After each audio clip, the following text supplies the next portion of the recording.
Si nosaltres hem de fer un viatge organitzat que hem de travessar el desert, i jo, quan ja va sortir la pregunta trampa, em vaig adonar compte que ens havien foradat els dipòsits d'aigua i de benzina.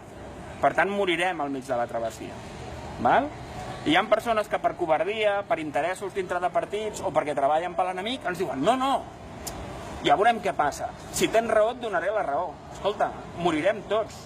Quan jo m'estigui a punt de morir perquè ens han fotut amb la benzina i l'aigua, de què em servirà a mi que tu em diguis el que jo ja sé?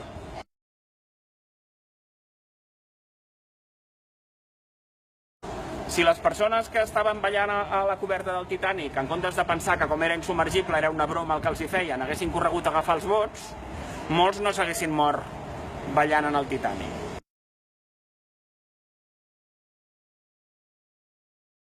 I si quan els primers jueus van veure que la cosa pintava molt malament a Alemanya, se n'haguessin anat, com van fer alguns, no haguessin mort en els camps.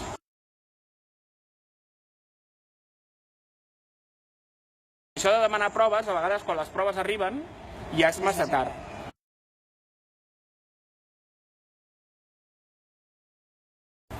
Ens canvien un referèndum per una enquesta i tenen 72 i no la demanen. Això, en principi, si ens traiéssim tot el que ens ve dels mitjans de comunicació, tota la por i tot, si un es posa ell sol i creu en si mateix, aquí hi ha dues coses. Hi ha un referèndum i no el fan, hi ha majoria i no la declaren.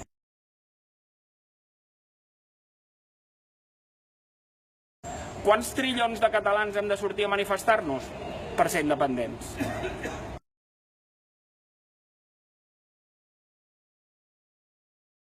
Si 2 milions serveixen per fer una enquesta i un no declarar-la, haurem de ser això, no? Trillons.